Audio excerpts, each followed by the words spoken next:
My dear friends and professionalist I Uday Singh advocate speaking. ನೀವೆಲ್ಲರೂ ಸಹ ನನ್ನ ಚಾನಲನ್ನು ನೋಡ್ತಾ ಇದ್ದೀರಿ ಅಂತ ನಾನು ಅಂದ್ಕೊಂಡಿದ್ದೀನಿ. ಶೇರ್ ಮಾಡಿ, ಲೈಕ್ ಮಾಡಿ, ಕಮೆಂಟ್ ಮಾಡಿ.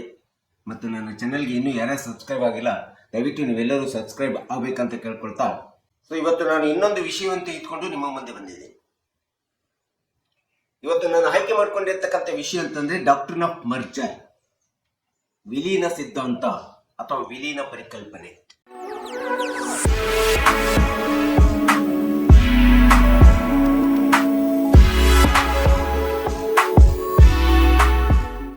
ಈ ಒಂದು ವಿಲೀನ ಸಿದ್ಧಾಂತ ಎಂಬತಕ್ಕಂಥದ್ದು ಕಾನೂನಿನ ಪ್ರಕ್ರಿಯೆ ಒಳಗಡೆ ಅತಿ ಪ್ರಮುಖವಾದಂತ ತುಂಬಾ ಮಹತ್ವಪೂರ್ಣವಾದಂತ ಒಂದು ವಿಚಾರವಾಗಿದೆ, ಪರಿಕಲ್ಪನೆ ಆಗಿದೆ. ಹಾಗಾದ್ರೆ ಏನು ಡಾಕ್ಟ್ರಿನ್ ಆಫ್ ಮರ್ಜರ್ ಅಂದ್ರೆ ಏನು, ವಿಲೀನ ಸಿದ್ಧಾಂತ ಅಂದ್ರೆ ಏನು? ಸೊ ವಿಲೀನ ಸಿದ್ಧಾಂತ ಎಂಬತಕ್ಕಂಥದ್ದು ಯಾವುದೇ ಮೇಲ್ಮನವಿ ಅಥವಾ ಹೈಯರ್ ಕೋರ್ಟ್ ಅಂತ ಏನಿರ್ತದಲ್ಲ, ಯಾವುದೇ ಒಂದು ಹೈಯರ್ ಕೋರ್ಟ್ ಉನ್ನತ ನ್ಯಾಯಾಲಯ ಯಾವುದೇ ಒಂದು ಆದೇಶವನ್ನ, ತೀರ್ಪನ್ನ, ಡಿಗ್ರಿಯನ್ನ ಪರಿಶೀಲಿಸಿ ವಿಚಾರಣೆ ಮಾಡಿ ಅದನ್ನು ಅನುಮೋದಿಸಿದೆ ಎಂದ ಸಂದರ್ಭದೊಳಗಡೆ ಈ ಮೊದಲು ಕೊಟ್ಟಂತ ಕೆಳ ಹಂತದ ನ್ಯಾಯಾಲಯ ಕೊಟ್ಟಂತ ತೀರ್ಪು, ಆದೇಶ ಉನ್ನತ ನ್ಯಾಯಾಲಯದ ತೀರ್ಪು ಮತ್ತು ಆದೇಶದೊಳಗಡೆ ಮರ್ಜ್ ಆಗುತ್ತಕ್ಕಂಥದ್ದನ್ನು, ವಿಲೀನ ಆಗುತ್ತಕ್ಕಂಥದ್ದನ್ನು ನಾವು ಡಾಕ್ಟ್ರಿನ್ ಆಫ್ ಮರ್ಜರ್ ಅಂತೇಳಿ ನಾವು ಕರಿತೀವಿ.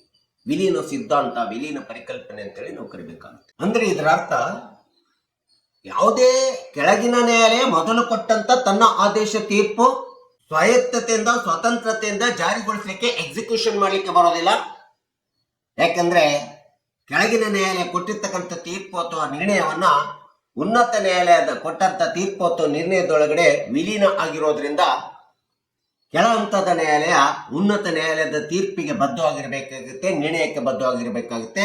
ಯಾಕಂದ್ರೆ ಇದು ಡಾಕ್ಟ್ರಿನ್ ಆಫ್ ಮರ್ಜರ್ ಅಂತೇಳಿ ಬರ್ತದೆ. ಉದಾಹರಣೆಗೆ ನಾವು ಕೆಳಗಿನ ಹಂತದ ನ್ಯಾಯಾಲಯ ಒಂದು ತೀರ್ಪನ್ನು ಕೊಡ್ತದೆ, ಅಲ್ಲಿ ನಮಗೆ ನ್ಯಾಯ ಸಿಕ್ಕಿಲ್ಲ ಅಂತೇಳಿ ಕಂಡು ಬಂದಂತ ಸಂದರ್ಭದಲ್ಲಿ ಸಹಜವಾಗಿ ನಾವು ಅಪೀಲ್ ಹೋಗ್ತೀವಿ, ಉನ್ನತ ನ್ಯಾಯಾಲಯಕ್ಕೆ ಮೇಲ್ಮನವಿಗೆ ಹೋಗ್ತೀವಿ. ಮೇಲ್ಮನವಿಗೆ ಹೋದಂತ ಸಂದರ್ಭದಲ್ಲಿ ಕೆಳ ಹಂತದ ನ್ಯಾಯಾಲಯಕ್ಕೆ ಪೂರಕವಾಗಾದ್ರೂ ತೀರ್ಪನ್ನು ಕೊಡಬಹುದು, ಅಥವಾ ಕೆಳ ಹಂತದ ನ್ಯಾಯಾಲಯ ಕೊಟ್ಟಿರ್ತಕ್ಕಂಥ ತೀರ್ಪು ಮತ್ತು ಆದೇಶಕ್ಕೆ ವಿರುದ್ಧವಾಗಾದ್ರೂ ಸಹ ಉನ್ನತ ನ್ಯಾಯಾಲಯ ಕೊಡಬಹುದು. ಸೊ ಅಂತ ಸಂದರ್ಭದಲ್ಲಿ ಕೆಳ ಹಂತ ಕೊಟ್ಟಿರ್ತಕ್ಕಂಥ ಮೊದಲ ತೀರ್ಪು, ಮೊದಲ ನ್ಯಾಯ ನಿರ್ಣಯ ಏನಿದೆಯಲ್ಲ, ಅದು ಸಹಜವಾಗಿ ಅಪೀಲ್ ನಲ್ಲಿ, ಮೇಲ್ಮನವಿಯಲ್ಲಿ ಉನ್ನತ ನ್ಯಾಯಾಲಯ ಕನ್ಫರ್ಮ್ ಮಾಡ್ತು ಅಂತಂದ್ರೆ ಆ ಕನ್ಫರ್ಮ್ ಮಾಡಿರ್ತಕ್ಕಂಥ ಆದೇಶ, ತೀರ್ಪಿಗೆ ಕೆಳ ಹಂತದ ನ್ಯಾಯಾಲಯ ಬೈಂಡಿಂಗ್ ಆಗಬೇಕಾಗುತ್ತೆ.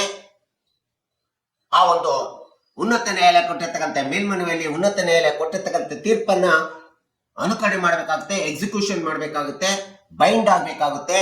ಆದ್ರೆ ತಾನು ಮೊದಲು ಕೊಟ್ಟಂತ ತೀರ್ಪನ್ನ ಎಕ್ಸಿಕ್ಯೂಷನ್, ಬೈಂಡ್ ಆಗ್ಲಿಕ್ಕೆ ಬರೋದಿಲ್ಲ ಎಂಬತಕ್ಕಂಥದ್ದನ್ನ ನಾವು ಡಾಕ್ಟ್ರಿನ್ ಆಫ್ ಮರ್ಜರ್ ನಲ್ಲಿ, ವಿಲೀನ ಸಿದ್ಧಾಂತದಲ್ಲಿ ನಾವು ಕಂಡುಕೊಳ್ಳಿಕ್ಕೆ ಸಾಧ್ಯ ಆಗ್ತಾ ಇದೆ.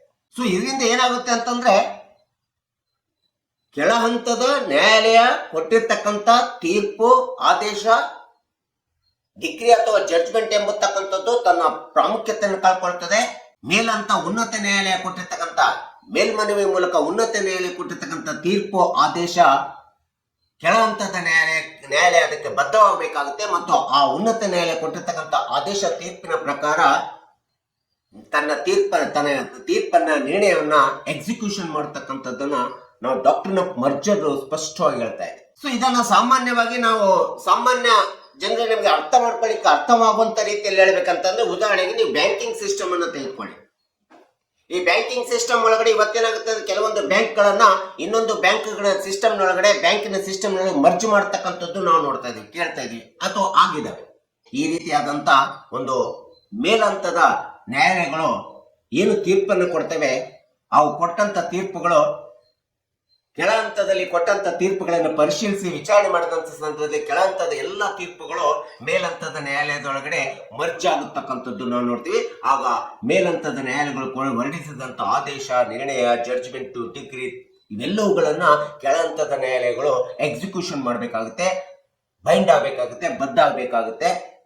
ಅವು ಹೇಳುತ್ತಕ್ಕಂಥ ಉನ್ನತ ನ್ಯಾಯಾಲಯಗಳು ಹೇಳತಕ್ಕಂಥ ತೀರ್ಪೇ ಅಂತಿಮ ತೀರ್ಪಾಗತಕ್ಕಂಥದ್ದನ್ನ ಒಪ್ಕೋಬೇಕಾಗುತ್ತೆ ಕೆಳ ಹಂತದ ನ್ಯಾಯಾಲಯಗಳು. ಇದನ್ನು ನಾವು ಮರ್ಜರ್ ಡಾಕ್ಟ್ರಿನ್ ಆಫ್ ಮರ್ಜರ್ ಅಥವಾ ವಿಲೀನ ಸಿದ್ಧಾಂತದಲ್ಲಿ ನಾವು ನೋಡ್ತಾ ಇದ್ದೀವಿ. ಸೊ ಈ ಒಂದು ವಿಲೀನ ಸಿದ್ಧಾಂತ ಎಂಬತಕ್ಕಂಥದ್ದು ಭಾರತದ ಸಂವಿಧಾನಾತ್ಮಕವಾದಂತಹ ಪರಿಚ್ಛೇದ ವಿಧಿ 141ನೇ ವಿಧಿಯ ಕಾನೂನಿಗೆ ಸಂಬಂಧಪಟ್ಟಿರ್ತಕ್ಕಂಥ ಒಂದು ಅತಿ ಪ್ರಮುಖವಾದಂತಹ ನ್ಯಾಯಾಂಗದ ಪ್ರಕ್ರಿಯೆಯಲ್ಲಿ ಬರ್ತಕ್ಕಂಥ ಒಂದು ಸಿದ್ಧಾಂತ ಆಗಿದೆ. ಇನ್ನು CPC 1908 ಆರ್ಡರ್ 41 ರೂಲ್ ನಿಯಮ 33ಕ್ಕೆ ಸಂಬಂಧಪಟ್ಟಿರ್ತಕ್ಕಂಥ ಕಾನೂನಾತ್ಮಕವಾದಂತ ಪ್ರಕ್ರಿಯೆಯನ್ನು ಕೈಗೊಳ್ಳಿಕ್ಕೆ ಇರ್ತಕ್ಕಂಥ ಒಂದು ಅತಿ ಪ್ರಮುಖವಾದಂತ ಸಿದ್ಧಾಂತ ಅಂದ್ರೆ ಡಾಕ್ಟ್ರಿನ್ ಆಫ್ ಮರ್ಜರ್ ಸಿದ್ಧಾಂತ ಅಂತೇಳಿ ನಾವು ಹೇಳ್ಬೇಕಾಗುತ್ತೆ. ಇದು ನ್ಯಾಯಾಲಯದ ವ್ಯವಸ್ಥೆಯಲ್ಲಿ ಬರ್ತಕ್ಕಂಥ ಒಂದು ನ್ಯಾಯಾಲಯಗಳ ಪ್ರಕ್ರಿಯೆಗೆ ಸಂಬಂಧಪಟ್ಟಿರ್ತಕ್ಕಂಥ ಒಂದು ಮಹತ್ವಪೂರ್ಣವಾದಂತ ಸಿದ್ಧಾಂತ ಅಂತೇಳಿ ನಾವು ಡಾಕ್ಟ್ರಿನ್ ಆಫ್ ಮರ್ಜರ್ ಹೇಳ್ಬೋದಾಗಿದೆ. ಹಾಗಾದ್ರೆ ಯಾಕೆ ಈ ಒಂದು ವಿಲೀನ ಸಿದ್ಧಾಂತವನ್ನ ನ್ಯಾಯಾಂಗದೊಳಗಡೆ ಪರಿಚಯಿಸಲ್ಪಡಲಾಗಿದೆ, ಒಂದು ಕಾನೂನು ರೀತಿಯಲ್ಲಿ ಪರಿಚಯಿಸಲ್ಪಡಲಾಗಿದೆ ಅಂತಂದ್ರೆ ಈ ಒಂದು ಸಿದ್ಧಾಂತದ ಮೂಲ ಉದ್ದೇಶ, ಅತಿ ಪ್ರಮುಖವಾದಂತ ಧ್ಯೇಯ ಅಥವಾ ಗುರಿ ಅಂತಂದ್ರೆ ಉದ್ದೇಶ ಅಂದ್ರೆ ಕಾನೂನಿನಲ್ಲಿ ಇರ್ತಕ್ಕಂಥ ಒಂದು ಕಾನೂನಿನ ಸ್ಥಿರತೆಯನ್ನ, ಕಾನೂನಿನ ಸಮ್ಮತಿಯನ್ನ ಮತ್ತು ಕಾನೂನಿನಲ್ಲಿ ಬರ್ತಕ್ಕಂಥ ಒಂದು ನಿರ್ಣಯಗಳ ಖಚಿತತೆಯನ್ನು ಪಡಿಸಿಕೊಳ್ಳಿಕ್ಕೋಸ್ಕರ ಆ ಒಂದು ಪರಿಪೂರ್ಣವಾದಂತ ನಿರ್ಣಯದ ಖಚಿತತೆಯನ್ನ, ನ್ಯಾಯಸಮ್ಮತೆಯನ್ನ ಮತ್ತು ನ್ಯಾಯಾಂಗದ ಸ್ಥಿರತೆಯನ್ನ ಕಾಪಾಡಿಕೊಳ್ಳಿಕ್ಕೆ ಈ ಒಂದು ಸಿದ್ಧಾಂತ ಡಾಕ್ಟ್ರಿನ್ ಆಫ್ ಮರ್ಜರ್ ಅತಿ ಪ್ರಮುಖವಾದಂತ ಪಾತ್ರ ನಿರ್ವಹಣೆಯನ್ನ ಇವತ್ತು ನ್ಯಾಯಾಂಗದ ವ್ಯವಸ್ಥೆಯಲ್ಲಿ ಮಾಡ್ತಕ್ಕಂಥದ್ದು ನಾವು ನೋಡ್ತಾ ಇದ್ದೀವಿ. ಒಟ್ಟಾರೆ ಹೇಳ್ಬೇಕಂತಂದ್ರೆ ವಿಲೀನ ಸಿದ್ಧಾಂತ ಎಂಬತಕ್ಕಂಥದ್ದು ಕೆಳ ಹಂತದ ನ್ಯಾಯಾಲಯಗಳು ಹೊರಡಿಸಿರ್ತಕ್ಕಂಥ ಆದೇಶ, ತೀರ್ಪು ಅಥವಾ ಜಡ್ಜ್ಮೆಂಟ್ಗಳು ಮೇಲಂತದ ನ್ಯಾಯಾಲಯಗಳು ಹೊರಡಿಸುವಂತ ವಿಮರ್ಶೆ ಮಾಡಿ, ಪರಿಶೀಲನೆ ಮಾಡಿ, ವಿಚಾರಣೆ ಮಾಡಿ ಹೊರಡಿಸಿರುವಂತ ಸಿದ್ಧಾಂತ, ಹೊರಡಿಸಿರುವಂತ ಜಡ್ಜ್ಮೆಂಟ್ ಡಿಗ್ರಿ ಒಳಗಡೆ ಕೆಳ ಹಂತದ ನ್ಯಾಯಾಲಯಗಳ ತೀರ್ಪುಗಳು ವಿಲೀನ ಆಗುತ್ತಕ್ಕಂಥದ್ದು ನಾವು ನೋಡ್ತೀವಿ. ಒಮ್ಮೆ ಕೆಳ ಹಂತದ ನ್ಯಾಯಾಲಯಗಳು ಹೊರಡಿಸಿದಂತ ಆದೇಶ, ತೀರ್ಪು ವಿಲೀನ ಆದವು ಅಂದ್ರೆ, ಉನ್ನತ ನ್ಯಾಯಾಲಯದ ತೀರ್ಪಿನ ಒಳಗಡೆ, ಆದೇಶದ ಒಳಗಡೆ ವಿಲೀನ ಆದಂತ ಸಂದರ್ಭದಲ್ಲಿ ಕೆಳ ಹಂತದ ನ್ಯಾಯಾಲಯಗಳು ಅಂತ ತೀರ್ಪನ್ನು ಸ್ವಾಯತ್ತತೆಯಿಂದ ಸ್ವತಂತ್ರವಾಗಿ ಕಾರ್ಯಗತಗೊಳಿಸಲಿಕ್ಕೆ ಸಾಧ್ಯ ಇಲ್ಲ. ಉನ್ನತ ನ್ಯಾಯಾಲಯಗಳು ಹೇಳಿರ್ತಕ್ಕಂಥ ತೀರ್ಪಿಗೆ ಬದ್ಧ ಆಗಿರ್ತದೆ. ಆ ಉನ್ನತ ನ್ಯಾಯಾಲಯಗಳು ಹೇಳಿರ್ತಕ್ಕಂಥ ತೀರ್ಪೇ ಅಂತಿಮ ಅಂತ ಹೇಳಿ ತಿಳ್ಕೊಬೇಕಾಗುತ್ತೆ.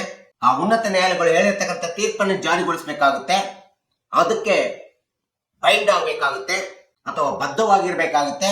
ಸೊ ಹೀಗಾಗಿ ಡಾಕ್ಟ್ರಿನ್ ಆಫ್ ಮರ್ಜರ್ ಸಿದ್ಧಾಂತ ಎಂಬತಕ್ಕಂಥದ್ದು ನ್ಯಾಯಾಲಯದ ಸ್ಥಿರತೆ, ನ್ಯಾಯಸಮ್ಮತೆ ಮತ್ತು ನ್ಯಾಯದ ಖಚಿತತೆಯನ್ನು ಪಡಿಸಿಕೊಳ್ಳಿಕ್ಕೆ ಒಂದು ಮಹತ್ವಪೂರ್ಣವಾದಂತ ಪ್ರಮುಖವಾದಂತ ಸಿದ್ಧಾಂತ ಇದಾಗಿದೆ ಅಂತೇಳಿ ಇವತ್ತು ನ್ಯಾಯಾಂಗದ ಪ್ರಕ್ರಿಯೆಯಲ್ಲಿ ನಾವು ಉಪಯೋಗಿಸತಕ್ಕಂಥದ್ದನ್ನು ನಾವು ನೋಡ್ತಾ ಇದೀವಿ. ಹೀಗಾಗಿ ಡಾಕ್ಟ್ರಿನ್ ಆಫ್ ಮರ್ಜರ್ ಎಂಬತಕ್ಕಂಥ ಪರಿಕಲ್ಪನೆ ಒಂದು ಮಹತ್ವಪೂರ್ಣವಾದಂಥ ಪರಿಕಲ್ಪನೆ. ಇದು ಅತಿ ಪ್ರಮುಖವಾದಂಥ ಕಾನೂನಿನ ಪ್ರಕ್ರಿಯೆಯಲ್ಲಿ ಕಡ್ಡಾಯವಾಗಿ ಅನುಕರಣೆ ಮಾಡತಕ್ಕಂಥ ಒಂದು ಪ್ರಕ್ರಿಯೆ ಆಗಿದೆ. ಇದನ್ನು ನಾವು ಕಕ್ಷಿದಾರರು ಮತ್ತು ಸಾರ್ವಜನಿಕರು ಮತ್ತು ನಾವೆಲ್ಲರೂ ತಿಳ್ಕೋಬೇಕು ಎಂಬತಕ್ಕಂಥ ಹಿನ್ನೆಲೆಯನ್ನು ಇಟ್ಕೊಂಡು ನಾನು ಈ ಸಿದ್ಧಾಂತವನ್ನು ಈ ವಿಡಿಯೋ ಮೂಲಕ ವಿವರಣೆ ಮಾಡಿದ್ದೀನಿ. ದಯವಿಟ್ಟು ನನ್ನ ವಿಡಿಯೋ ಇಷ್ಟ ಆಗಿದ್ರೆ ಶೇರ್ ಮಾಡಿ, ಲೈಕ್ ಮಾಡಿ, ಕಮೆಂಟ್ ಮಾಡಿ ಮತ್ತು ನನ್ನ ಚಾನೆಲ್ಗೆ ಇನ್ನೂ ಯಾರ್ಯಾರು ಸಬ್ಸ್ಕ್ರೈಬ್ ಆಗಿಲ್ಲ ನೀವೆಲ್ಲರೂ ಸಬ್ಸ್ಕ್ರೈಬ್ ಆಗಬೇಕಂತ ಕೇಳ್ಕೊಳ್ತಾ ಇವತ್ತಿನ ವಿಷಯಕ್ಕೆ ವಿರಾಮವನ್ನು ಹೇಳ್ತೀನಿ. ನಾನು ಇನ್ನೊಂದು ವಿಷಯ ಅಂತ ಇಟ್ಕೊಂಡು ನಿಮ್ಮ ಮುಂದೆ ಬರ್ತೀನಿ. ಜೈ ಹಿಂದ್, ಜೈ ಕರ್ನಾಟಕ.